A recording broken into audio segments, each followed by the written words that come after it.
Dear students, as usual, again I am Navneel God from Tagore School, Parbatsar, and we are doing here the question answer of Science Book 8th class, Chapter 1.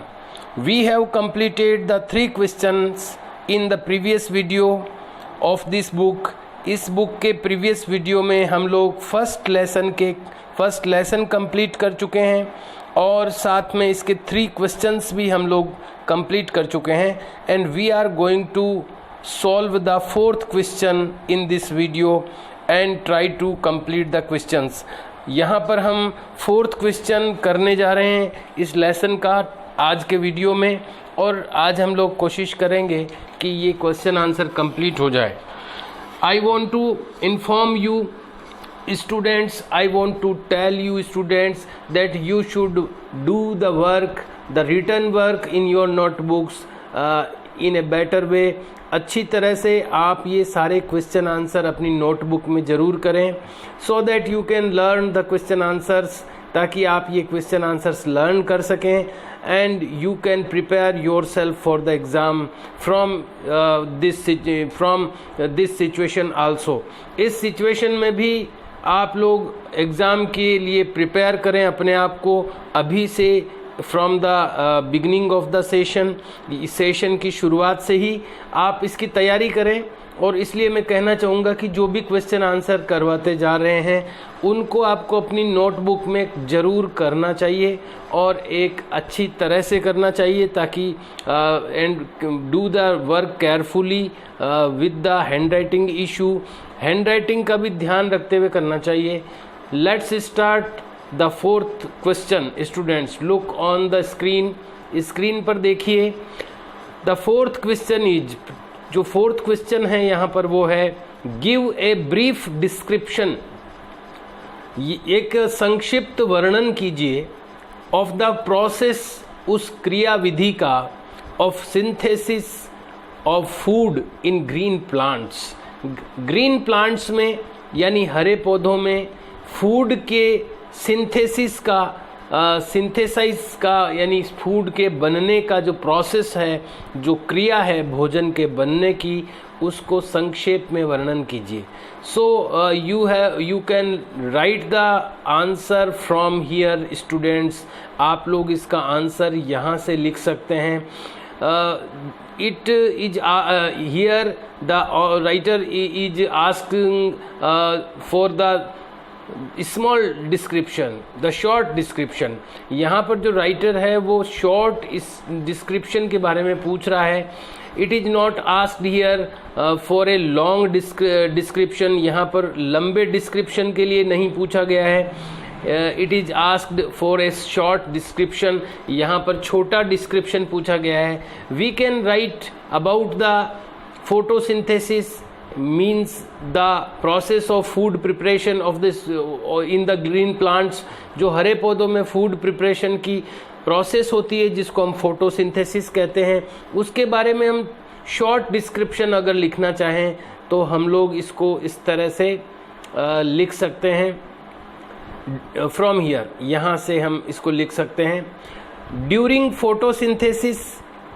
Photosynthesis के दौरान chlorophyll containing cells of leaves यानी पत्तियों की जो chlorophyll containing sales होती है, यानी chlorophyll रखने वाली जो कोशिकाएं होती है पत्ती की, सेल मीन्स कोशिकाएं, ऐसी जो लीफ के अंदर जो सेल्स होती है जो कि क्लोरोफिल रखती है.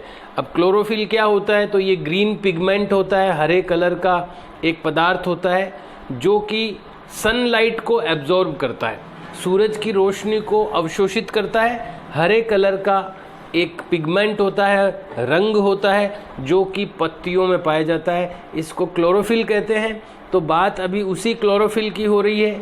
तो इसकी डेफिनेशन में कहा गया है ड्यूरिंग फोटोसिंथेसिस के दौरान. अब फोटोसिंथेसिस क्या है, एक प्रोसेस है, एक क्रिया है जिसके द्वारा जो ग्रीन प्लांट होते हैं वो अपना फूड प्रिपेयर करते हैं, अपना भोजन बनाते हैं, उस क्रिया को फोटोसिंथेसिस कहते हैं. तो यहाँ पर बताया गया है ड्यूरिंग फोटोसिंथेसिस के दौरान chlorophyll containing cells of leaves, leaves की जो क्लोरोफिल रखने वाली सेल्स होती है, कोशिकाएं होती है, in the presence of sunlight, sunlight की प्रेजेंस में यानी उसकी उपस्थिति में, सूर्य के प्रकाश यानी सनलाइट की प्रेजेंस में, उसकी उपस्थिति में use carbon dioxide, carbon dioxide का उपयोग करती है। कौन करती है? जो सेल्स हैं जो कि क्लोरोफिल कंटेनिंग सेल है लीफ की यानी पत्ती की, वो कोशिकाएं, वो सेल्स जो कि क्लोरोफिल है जिनमें, वो सेल्स क्या करती हैं?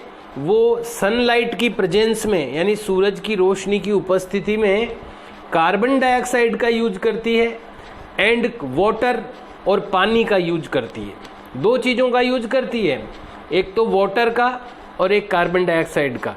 लेकिन प्रेजेंस किसकी होनी चाहिए? कौन उपस्थित होना चाहिए? सनलाइट भी होनी चाहिए। और ये करता कौन है? ये वो सेल्स करती है जो कि लीफ में है और जिनके अंदर क्लोरोफिल है। तो लीफ के अंदर की क्लोरोफिल रखने वाली सेल्स सनलाइट की प्रेजेंस में यानी सूर्य की रोशनी की उपस्थिति में कार्बन डाइऑक्साइड और वाटर को यूज करती है टू सिंथेसाइज कार्बोहाइड्रेट्स। क्या बनाने के लिए? कार्बोहाइड्रेट्स को सिंथेसाइज यानी उसका संश्लेषण करने के लिए, कार्बोहाइड्रेट्स बनाने के लिए वो ऐसा करती है। The process can be represented, ये जो प्रोसेस है, ये जो क्रिया है, इसको प्रकट किया जा सकता है, रिप्रेजेंट यानी प्रस्तुत किया जा सकता है इन एन इक्वेशन, एक समीकरण द्वारा इसको प्रकट किया जा सकता है। ये जो अभी तक जो बात कही गई है यहाँ पर, ये जो प्रोसेस बताई गई है, इसको एक इक्वेशन के थ्रू, इक्वेशन यानी समीकरण के थ्रू बताया जा सकता है। What is the equation? Carbon dioxide plus water. अभी हमने पढ़ा कि दो चीज़ों का उपयोग होता है, एक तो कार्बन डाइऑक्साइड और एक वाटर का। तो carbon dioxide plus water converted in, arrow लगाया हुआ है, इन्वर्टेड यानी ये कन्वर्टेड यानी बदल जाता है। किस में बदल जाता है? कार्बोहाइड्रेट प्लस ऑक्सीजन, कार्बोहाइड्रेट और ऑक्सीजन में बदल जाता है। लेकिन बीच में एरो पर भी कुछ लिखा हुआ है, एक तो सनलाइट प्रेजेंट होनी चाहिए और एक क्लोरोफिल होना चाहिए। तो इन दोनों की प्रेजेंस जरूरी है, लेकिन जो मटेरियल यूज होता है वो कार्बन डाइऑक्साइड और वाटर है। तो इस पूरी प्रोसेस को इस इक्वेशन से भी आप रिप्रेजेंट कर सकते हैं। Carbon dioxide plus water in presence of sunlight and chlorophyll converted in carbohydrate plus oxygen. You can also present this process in this by this equation। इस इक्वेशन के द्वारा भी आप इसको प्रकट कर सकते हैं। So students, you have to write the answer from during up to this equation। During से लेकर इस इक्वेशन के लास्ट तक यानी ऑक्सीजन तक आपको ये आंसर लिखना है, जिसमें फोटोसिंथेसिस का स्मॉल डिस्क्रिप्शन आ जाएगा। Go to the next question. आइए चलते हैं अगले क्वेश्चन की ओर। It was the answer of question number 4। ये था अभी जो अपन ने डिस्कस किया, वो आंसर था क्वेश्चन नंबर 4 का। Now it is the question number 5 और ये अब है क्वेश्चन नंबर 5। शो, दिखाइए, with the help of A sketch. Show यानी दिखाइए, प्रकट कीजिए, with the help of A sketch, एक स्केच की सहायता से, एक ड्राइंग की सहायता से दिखाइए दैट की plants are the ultimate source, कि प्लांट्स जो हैं, जो पौधे हैं, वो अल्टीमेट सोर्स हैं यानी अंतिम स्रोत हैं ऑफ फूड, भोजन के। यानी इन्हीं से भोजन मिलता है सबको, एकमात्र सोर्स है ये, अंतिम सोर्स है। प्लांट्स ही सबके भोजन का सोर्स है। कुछ लोगों के लिए डायरेक्ट है, कुछ के लिए इनडायरेक्ट है। तो ये हमें एक स्केच से बताना है। Students, you can use this sketch which I am showing you. मैं जो स्केच आपको शो कर रहा हूँ, आप इसको यूज कर सकते हैं। These are many food chains here. यहाँ पर 3 फूड चेन बताई गई है। इन फूड चेन्स में पहली फूड चेन में देखिए, द प्राइमरी ऑब्जेक्ट इज एक कॉर्न है, यानी ये मक्का का पौधा है। मक्का को किसने खाया? रैट ने। रैट को किसने खाया? आउल यानी उल्लू ने। ये पहली फूड चेन है। सेकंड फूड चेन एक और दिखाई गई है। कैरेट है, गाजर, उसको खाया रैबिट ने, रैबिट को खाया फॉक्स ने, और फॉक्स को खाया लोइन ने। और नेक्स्ट में जो है थर्ड फूड चेन दिखाई गई है, इसमें ग्रास है यानी घास यहाँ पर है, उसको खाया ग्रास हॉपर यानी टिड्डे ने। ग्रास हॉपर को खा लिया फ्रॉग ने यानी मेंढक ने, फ्रॉग को खा लिया पाइथन यानी अजगर ने, और पाइथन को खा लिया ईगल यानी चील ने। तो ये 3 यहाँ पर फूड चेन दिखाई गई है, और इनके द्वारा अपन ये कह सकते हैं कि इन सब का जो सोर्स है फूड का वो प्लांट्स है। अब शेर घास नहीं खाता, शेर गाजर नहीं खाता, लेकिन शेर किसको खाता है? वो फॉक्स को खाता है। अगर फॉक्स नहीं होगी तो शेर क्या खाएगा? और फॉक्स तब होगी ना जब रैबिट होगा, क्योंकि वो रैबिट को खाती है फॉक्स। और रैबिट कब होगा? जब कैरेट होगी।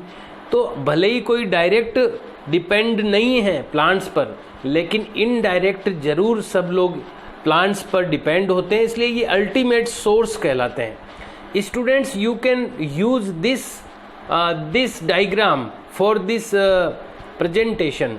इस प्रेजेंटेशन के लिए आप ये डायग्राम यूज कर सकते हैं, and you can draw the figures in your notebook of this picture. इस पिक्चर के फिगर्स आप बना भी सकते हैं, ड्रॉ भी कर सकते हैं। If you not able to draw these, ये अगर आप इनको ड्रॉ करने में सक्षम नहीं हैं, then you can write the names of these animals also. आप इन एनिमल्स के नेम्स भी लिख सकते हैं। So you can use this picture for the answer of this question. इस क्वेश्चन के आंसर के लिए आप इसको यूज कर सकते हैं। Go to the next question. अगले क्वेश्चन के लिए आते हैं। चलिए, question number 6, fill in the blanks. Blanks को फिल कीजिए। Number A, green plants are called. Green plants को कहते हैं since they synthesize their own food, क्योंकि वे अपना खुद का फूड सिंथेसाइज करते हैं, बनाते हैं। तो इसलिए उनको क्या कहते हैं? ग्रीन प्लांट्स को ऑटोट्रॉप्स। ऑटोट्रॉप्स कहते हैं, जो अपना भोजन खुद बनाते हैं उनको ऑटोट्रॉप्स कहा जाता है। ऑटोट्रॉप्स की स्पेलिंग आप लेसन में देख चुके हैं, आप सर्च कर सकते हैं। I will attach the PDF of this lesson with the video today. आज मैं इस लेसन की PDF भी इसमें अटैच कर दूंगा, ताकि आप वहाँ से कुछ स्पेलिंग वगैरह या कोई आंसर देखना चाहें बुक में से तो वो आप देख सकते हैं। और मैं ये बताना चाहूँगा कि जल्दी ही 1-2 दिनों में ही आपकी बुक्स भी अवेलेबल हो जाएगी आपको बुक स्टोर पर, जहाँ से अपने होती है हमेशा, रामापीर जनरल स्टोर पर। तो मैं आपको इन्फॉर्म कर दूंगा, तो आप बुक्स वहाँ से भी परचेज कर सकते हैं। तो ये सब आंसर बुक्स में से भी देख पाएंगे आप। तो यहाँ पर आपको ऑटोट्रॉप्स फिल करना है पहले में, क्वेश्चन नंबर ए में। Question number B is the food synthesized by plants. जो भोजन संश्लेषित किया जाता है, सिंथेसाइज किया जाता है प्लांट्स के द्वारा, इज स्टोर्ड एज, वो स्टोर किया जाता है, संग्रहित किया जाता है। एज यानी किसकी तरह, किसके रूप में संग्रहित किया जाता है? तो कार्बोहाइड्रेट्स और स्टार्च।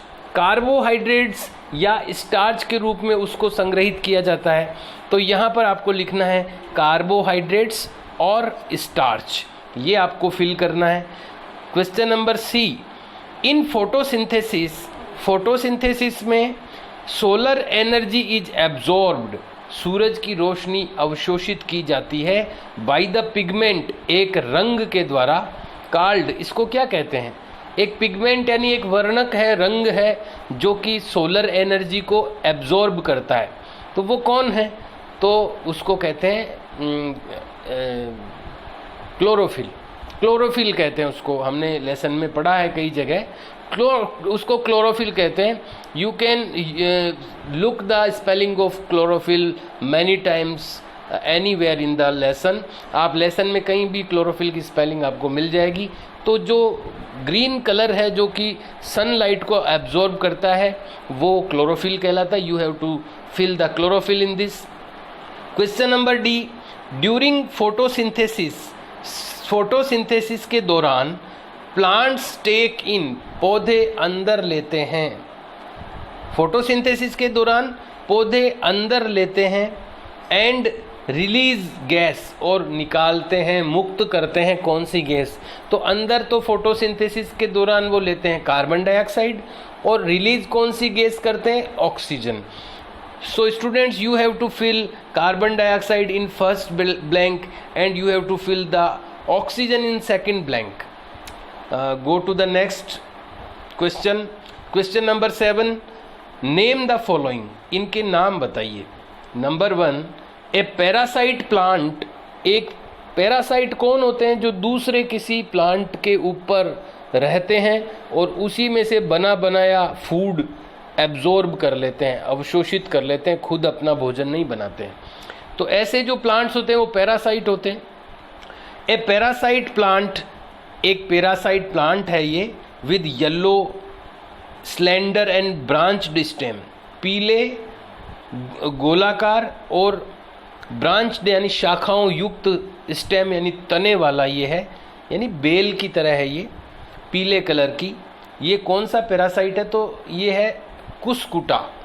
यहाँ पर आपको कुस्कुटा लिखना है, अमर बेल जिसको कहते हैं। You have to write cuscuta in the answer of this question. The next is a plant that is partially autotrophic. Autotrophic कौन होते हैं? जो अपना भोजन खुद बनाते हैं। अब यहाँ पार्शियली यानी कुछ मात्रा में ऑटोट्रॉपिक है। ऐसे कौन सा प्लांट है जो कुछ पार्शियली यानी आंशिक रूप से, यानी कुछ मात्रा में ऑटोट्रॉपिक है और कंप्लीट ऑटोट्रॉपिक नहीं है वो? तो हम लोगों ने पढ़ा है पिचर प्लांट के बारे में, घट पादप। वो पिचर प्लांट जो होता है वो कुछ ग्रीन पिगमेंट भी होता है, यानी उसमें फोटोसिंथेसिस भी हो रहा है, लेकिन वो इंसेक्ट्स को भी खा रहा है, वो कीड़ों को भी खा रहा है, तो दोनों काम कर रहा है वो, इसलिए वो पार्शियली ऑटोट्रॉपिक कहलाता है। तो यहाँ पर पिचर प्लांट लिखना है आपको, घट पादप जो कीड़े भी खाता है, तो यहाँ पर वो पार्शियली ऑटोट्रॉपिक माना जाएगा। नंबर 3, द पोर्स, वो छेद, थ्रू विच, जिनमें से, लीव्स एक्सचेंज गैसेज, जिनमें से जो लीव्स हैं यानी पत्तियां हैं वो गैसें एक्सचेंज करती है, आदान प्रदान करती है, वो छेद क्या कहलाते हैं? तो हमने पढ़ा है इस लेसन में कि लीव्स के नीचे की तरफ कुछ छेद होते हैं जहाँ से ऑक्सीजन तो बाहर निकलती है और कार्बन डाइऑक्साइड लीफ के अंदर आती है, तो वो स्टोमेटा कहलाते हैं वो पोर्स। तो आपको लिखना है इसमें स्टोमेटा इसके आंसर में। Question number 8, tick the correct answer, सही आंसर पे टिक मार्क करें। Question number A, कुस्कुटा is an example of. कुस्कुटा example किसका है? तो अभी अभी हमने यहाँ से रीड किया है कि कुस्कुटा एक पैरासाइट होता है। So you have to tick mark on the second option, parasite. Number B, question B, the plant with traps and feeds on insects, वो प्लांट जिसमें जाल होता है, जो फंसाता है, ट्रैप करता है, एंड फीड्स और खाता है, ऑन इंसेक्ट्स, कीड़ों पर जो भोजन के लिए आधारित होता है, उनसे अपना भोजन प्राप्त करता है और उनको फंसाता है। तो वो हमने इसके बारे में भी अभी अभी डिस्कशन किया है। ये पिचर प्लांट होता है जो कि कीड़ों को मार कर खाता है। तो pitcher plant is, fourth option is right here. Question number 9, match the items, उन आइटम्स को मैच कीजिए गिवन इन कॉलम फर्स्ट, जो कॉलम फर्स्ट में दिए गए हैं, विद दोज, उनके साथ में, इन कॉलम सेकंड, जो सेकंड में है। क्लोरोफिल, क्लोरोफिल को किससे मैच करेंगे आप? तो क्लोरोफिल कहाँ पाया जाता है? लीफ में, तो आपको क्लोरोफिल को लीफ से मैच करना है। नाइट्रोजन, नाइट्रोजन को, नाइट्रोजन जो ये एयर वाली नाइट्रोजन को पौधे के लिए यूजेबल नाइट्रोजन में चेंज करने का काम कौन करते हैं? तो राइजोबियम, जो बैक्टीरिया होते हैं वो ये काम करते हैं, जो जड़ों में होते हैं, ये लेग्यूमिनस प्लांट्स में, दालों वाली प्लांट्स में। तो नाइट्रोजन को आपको मैच करना है राइजोबियम से। कुस्कुटा क्या है? अभी अभी अपन ने डिस्कस किया है, तो ये पैरासाइट है। तो ये पैरासाइट से, इसको आप नीचे पैरासाइट लिखा हुआ है बी कॉलम में, तो पैरासाइट से इसको मैच करना है।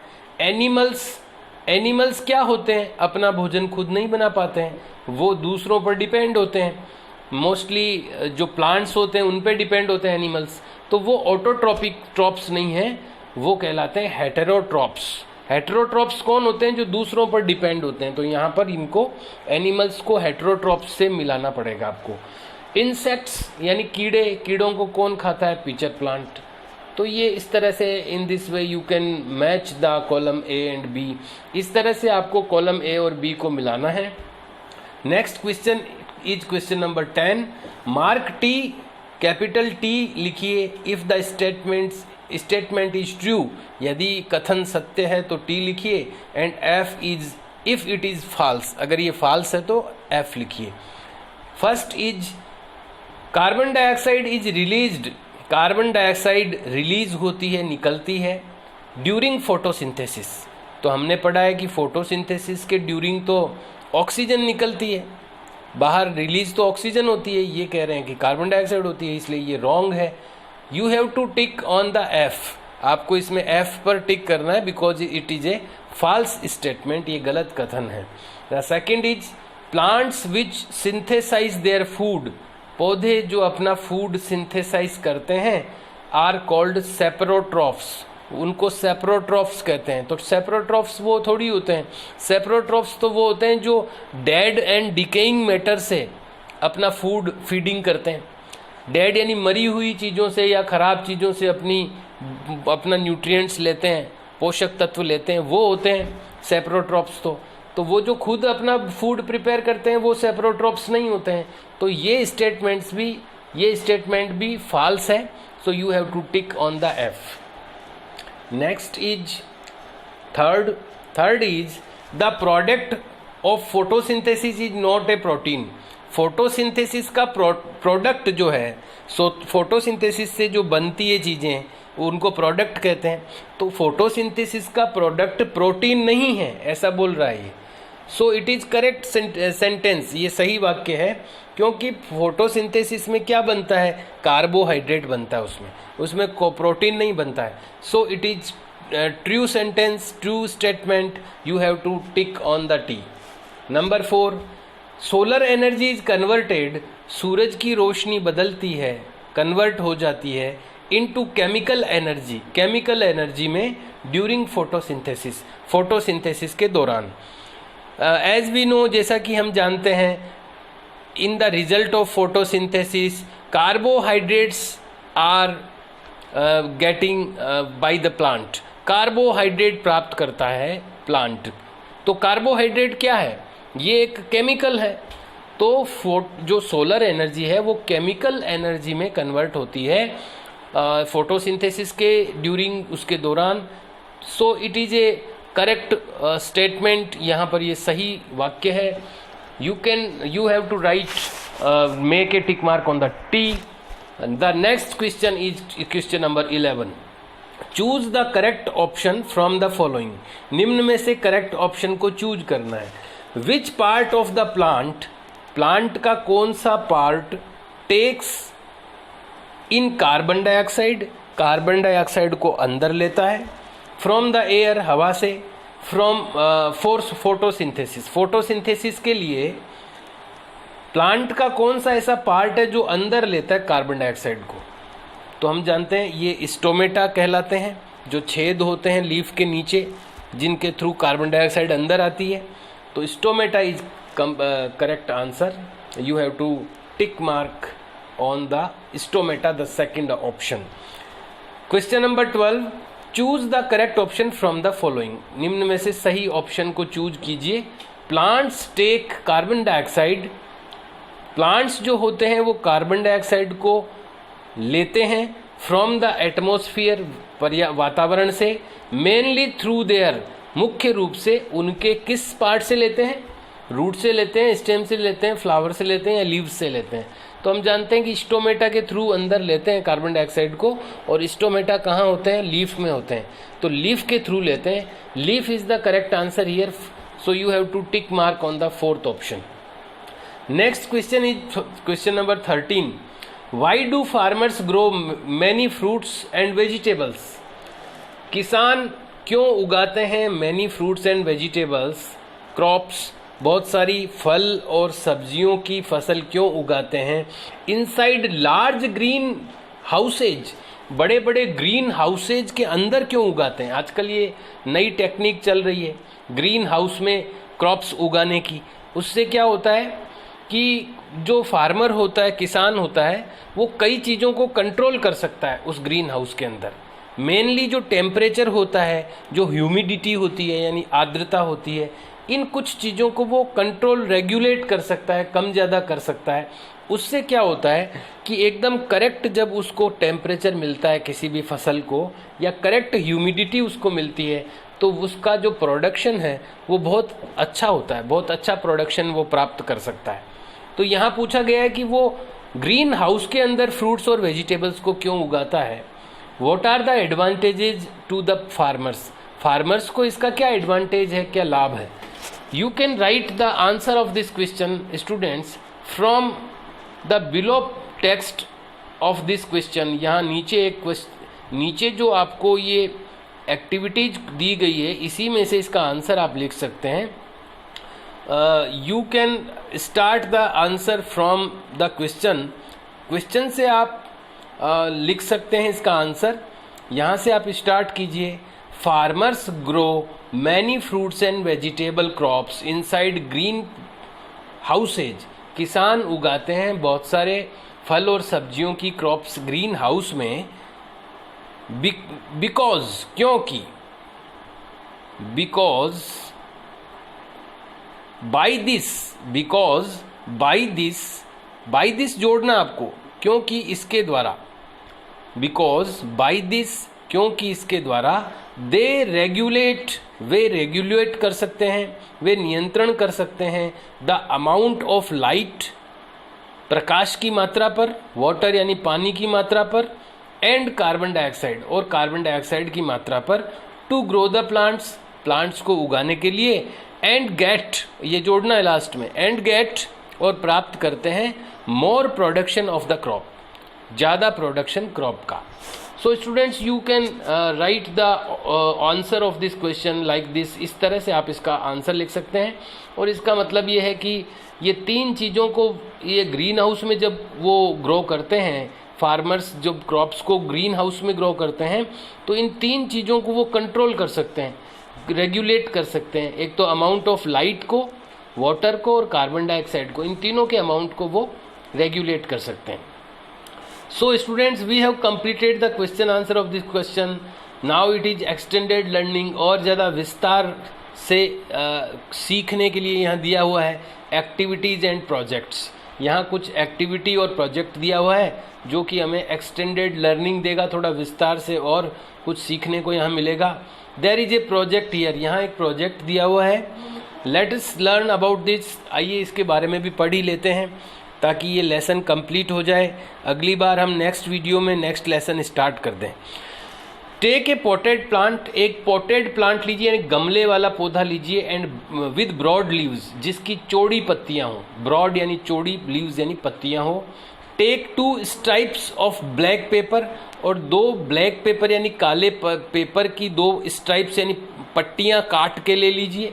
And cut out A small square, और इनके बीच में से एक छोटा सा स्क्वायर यानी वर्ग काट दीजिए, एक चौकोर टुकड़ा काट दीजिए उन पट्टियों के बीच में से। देखो आप ये पिक्चर में देखो, आप इसमें देखो कटा हुआ दिख रहा है ना, ये ब्लैक के बीच में से एक स्क्वायर कटा हुआ है, ऐसी एक स्क्वायर काट दो उसमें। And cut out A small square in the centre, centre में उनके दोनों के स्क्वायर काट दिए। Cover A part of 2 leaves, अब 2 पत्तियों को उन ब्लैक से कवर करो। With these paper, in paper से पत्तियों को ढक दो, 2 पत्तियों को। And square them, secure them with paper clips, और उनको पेपर क्लिप लगा दो ताकि वो वहाँ पर हटे नहीं, वहाँ से पेपर क्लिप लगा दी उनके ऊपर। ये आप देख पा रहे हैं, you can look in the figure in the picture, यहाँ पर पिक्चर में आप देख पा रहे हैं किस तरह से इसको कवर करना है। Figure 1.9, keep the plant in sunlight for 2 to 5 days, 2 से 5 दिनों के लिए इस प्लांट को आप सनलाइट में रख दीजिए, धूप में रख दीजिए। Observe the difference in the colour of covered and the uncovered portion on the leaf. अब आप क्या करना, अब जब 2 से 5 दिन उसको धूप में रख दिया, अब उसको आप ऑब्जर्व करो। उसके बाद में 5 दिन बाद में आप उस पेपर को हटा के देखो तो जो भाग कवर किया हुआ था, जो ढका हुआ था पेपर से, उसमें और जो अनकवर है, बीच में जो खाली हिस्सा छोड़ा था वो अनकवर है, तो उसको आप देखो अब एक बार। तो उसमें कोई डिफरेंस दिखता है क्या आपको कलर में? तो आप जानते हो कि डिफरेंस आ ही जाएगा, कलर हल्का हो जाएगा वहाँ से जहाँ से ढका हुआ है। Perform iodine test on this leaf, और इस लीफ के ऊपर आयोडीन टेस्ट भी आप करो। आयोडीन टेस्ट किस बात को लेकर होता है? आयोडीन टेस्ट से ये पता चलता है कि किसी चीज़ में स्टार्च की मात्रा है कि नहीं है। स्टार्च कब बनता है?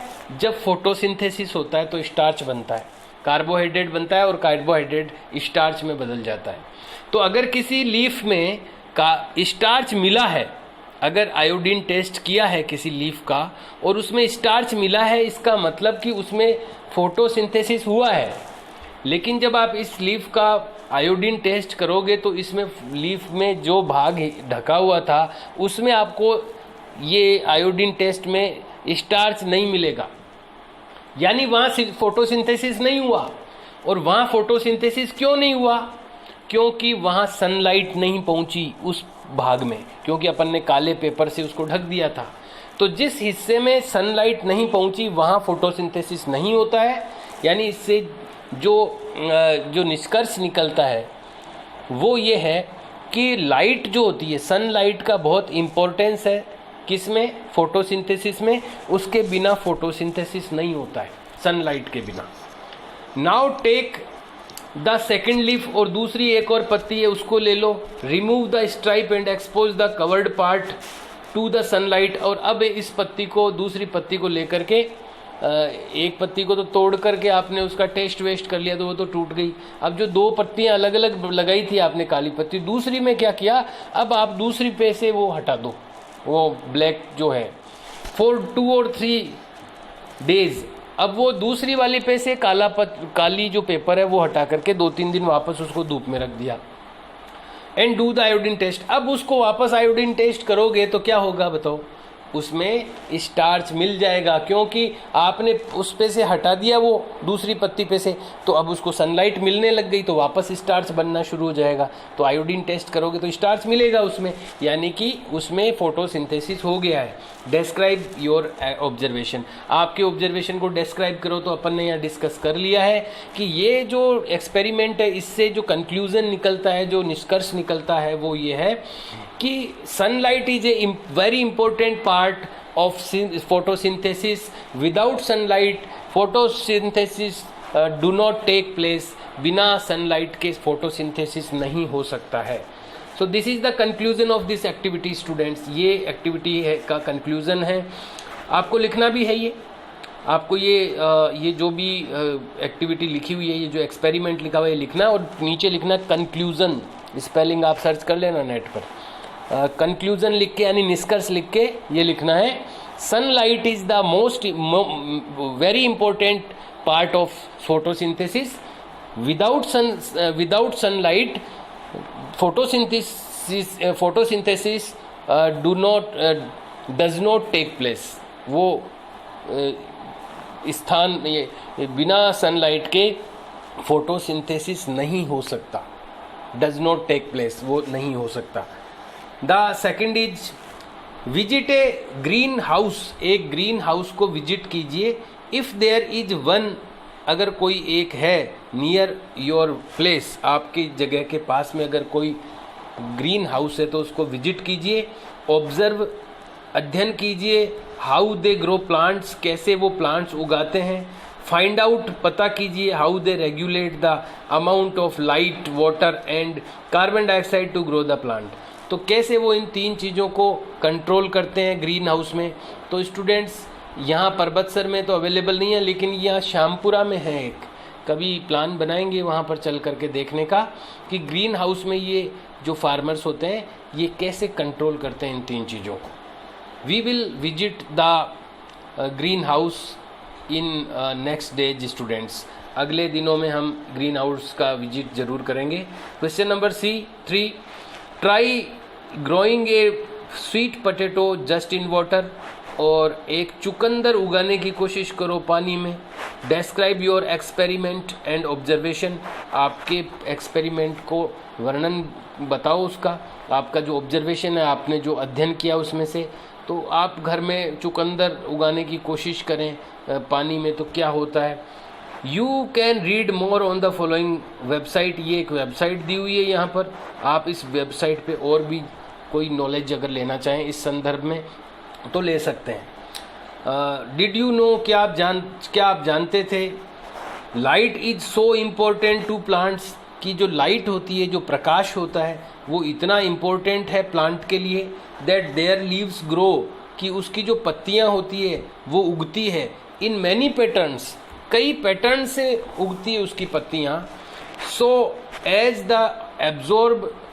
As to absorb maximum sunlight, ताकि वे मैक्सिमम सनलाइट को एब्जॉर्ब कर सकें, ज़्यादा से ज़्यादा सनलाइट को वो अवशोषित कर सकें। इसके लिए पत्तियां कई प्रकार से अपनी आकृति में बदलाव कर लेती है, तो प्लांट के लिए सनलाइट इतनी इम्पोर्टेंट होती है। Students, we have complete the lesson with the activities and question answer today.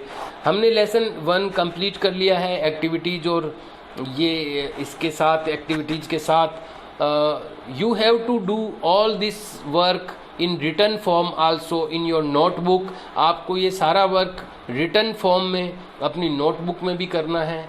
We will meet in next video with a new lesson students. अगले वीडियो में हम मिलेंगे नए लेसन के साथ। And now okay, see you and bye.